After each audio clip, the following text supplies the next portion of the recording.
Hello everyone, welcome to the JD Theory. Today we look at the Wrestlepalooza card, grade each of the matches on a tier list, and then at the end we'll talk about the overall event. Let's get right into the first match, John Cena versus Brock Lesnar.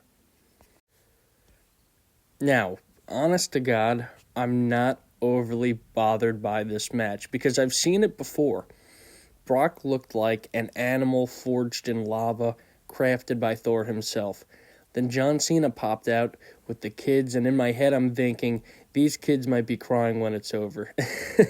And that's exactly what happened. Straight up squash match. Brock must have F5 Cena like 8 damn times. And I have seen the reactions online being overly negative, and I don't find myself as bothered. 10 years ago, when I first saw this happen, I was extremely bothered. Watching it now, I find myself entertained. Now, mind you, this is cheap entertainment, cheap thrills, if you will. A finisher fest, not anything to chew on. And the build towards this match was odd. Paul Heyman being there, then reappearing next match was odd. And in the context of John Cena's retirement tour, this is odd.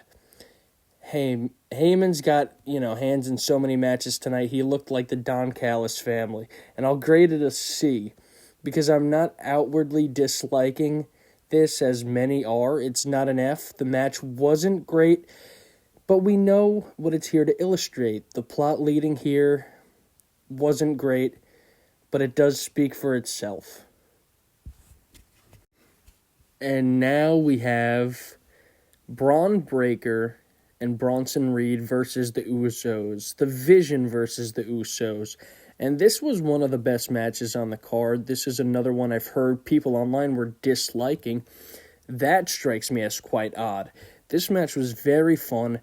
LA Knight playing special guest ref, therefore making this a no DQ match. Great spots in this one. Some immediately that come to mind are the double spear through the table, LA Knight telling Reed not to use the chair, and then turning a blind eye to Jimmy Uso. Braun and Bronson's piggyback like splash attack. LA Knight and Jay getting into it at the end with the sequence of I might hit you, oops, And might I add, the Vision have new jackets now, a logo. And was that a new theme as well? I couldn't tell. I had audio issues on my end. So, yeah, I'm a fan of this product. Very exciting. Dramatic moments. It craves the itch, I feel, as well. The extreme itch. Giving this an A. Now, on the midpoint of the card, we have Io Sky versus Stephanie Vaquer. This was good as well. Truthfully, my expectations of this match were not met. I'm starting with that. And I have to start with that because we saw what a potential 5-star match between Io and Vaquer looked like twice. And this didn't look like that. The build-up to get some really juicy action was slow. And the story they were telling on the mat felt a bit odd at first. Now, I will say, once this kicked into gear. In my mind, this started working for me when Io Sky went for that dive on Stephanie outside. That's when you really saw the turning point. And, from that point on, the match was a wonderful pace, and I was having a great time with this one. Io and Stephanie are, honest to God, two of the most talented performers in the ring. And I was laughing hysterically at Wade Barrett on commentary during the Devil's Kiss. For my sake, I'm not going to repeat what he said, but it's very funny. Love that. And now Stephanie has the big gold belt. Let's hope WWE gives her a better run than they gave Sky. Don't suck her into a never-ending Rhea Ripley vortex, Because that was the problem with Io. Now, I'm going to give this match a B. I enjoyed this match a lot, but I was not blown away by it. I was blown away by their previous encounters more than this. Also, don't like Io kicking out of the SVB. Can we keep anything protected? She hasn't even been on the main roster for more than a year. Now, CM Punk and AJ Lee versus Seth Rollins and Becky Lynch. This may just be me. It really might, but this match annoyed me. I'm sorry, there were boxes that felt unchecked. The hot tag felt so stretched in this. Like, goddamn, I understand AJ is back in the ring and they are playing it up, but I didn't love her in-ring performance, except the stomp at the end. Call me harsh, but her style doesn't feel like it works right now. And this is a feel-good match. Made me feel, made for feel-good moments. And the feel-good moment at the end is when AJ Lee taps out Becky with the, what do you call it, the spider web or... God, I can't remember. But something went wrong in the build-up of this match. I found myself wanting Seth and Becky to win the way I'd root for an underdog. It happened in the promo battles. I came into this knowing Punk and AJ would win, but not being satisfied with it. And I must add, no major swerve happened in this entire show. At this part of the broadcast, my interest, it was dwindling a bit. Something about the length of this match felt undeserved. Also, they fumbled the ball on CM Punk payoff, with Becky slapping him. I understand that had it been the other way around, it would have been dicey territory, but it would have given this match a real flair, a spice, some electricity. A figure four leg lock doesn't do that, especially consider... Well, it wasn't a figure four, it was a sharpshooter, and that doesn't do that either. And, considering Seth had made your wife faceplant just seconds before, I don't know, TNA would have done it. This felt like when Sami Zayn threw the pipe handed to him by Scarlett at SummerSlam in the Karrion Kross match. It's like, no, Sami, we all want to see you do it. You've teased it for weeks, now give it to us, Give us the payoff. I'm giving this match a D because I almost tuned out here. My entertainment threshold was not being filled in the slightest. Give me Seth in a singles program. Give me Becky in a singles program. Punk and AJ, I don't know. They'll both be gunning for the titles, but maybe we could wait on Punk. I want Seth elsewhere, and I can do Becky and AJ. That can be great off the back of this nonsense. Now, the main event, Cody Rhodes versus Drew McIntyre. Going into this, I was expecting Randy Orton's involvement somehow, which I will touch on at the end.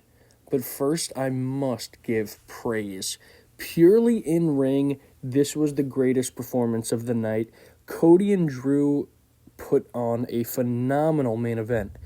Drew's athleticism at his size, it still baffles me. When he jumped over the ropes into the announce table doing a full flip, my jaw dropped. And the Shawn Michaels kick-up, it still gets me with Drew. Cody looked great here too. I think my disdain for his lack of appearances may have offset my expectations because I'm still shocked at the level of performance he delivers in every match. Cody always delivers, Drew always delivers, and from bell to bell, this was the best match of the night. The one moment where I think Cody's leg buckled, I don't know if he was playing it off or it was part of it, but then Drew got his leg work too, and we saw a progression in this match. Also, the ending, while a little odd, I thought it was strong. Cody almost won dirty, keeping that newfound edge we got from him. Now, the very end, I was almost expecting Randy to pull the ref's leg or something, but when I saw Cody get 3, I'm behind it. But now we end the show without Randy coming out, and nothing happens after the match. And here's what's going to happen. I'm going to give this match an A, because this was match of the night for me, and a stronger A than the Usos match. Now, could this have been S? Yes. But don't bake Randy into the plot if we're not going to pay it off. Of course, he could appear on Raw and SmackDown and start explaining the next build, but this felt like the place to do it. First PLE of the ESPN era has a big sense of emptiness. Now, beyond Brock and Cena, the matches felt like they were stretched an unnecessary amount.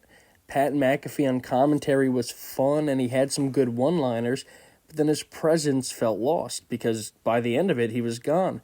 And I like Pat on Raw with Michael Cole, duo commentary. He felt overshadowed here with Wade in there as well, and the lack of a big ending, it left me with a feeling of something not being accomplished here. And it makes me look back on the card as a whole, wondering why they didn't take more risks here. The Punk slap, the squash, no Randy, no unexpected finishes, no surprises. As a whole, the PLE, it either gets a B or a C. And honestly, the matches had quite like a good amount of quality to some of them, but I think an Aleister Black versus Damian Priest or even a Wyatt Six defense could have bolstered this card tremendously. And I'm thinking the rating, I think I got to go with a C off principle. They didn't sell me on the prospect of Wrestlepalooza being the next big PLE. That's where the mark was truly missed. The selling point of it. Rocky start to the ESPN era. That's how I feel. If you watch to the end, thank you. Feel free to comment your grades on the matches. And if you're up to it, go to tiermaker.com, make a Wrestlepalooza tier list. I made a public template on the website, so feel free to send me your grades. Disagree with anything I said? Let me hear it. Would love to do some audience interaction. Need to build an audience first, so if you're hearing this, let's interact in the comments. Thank you. Stay tuned. Have a wonderful day.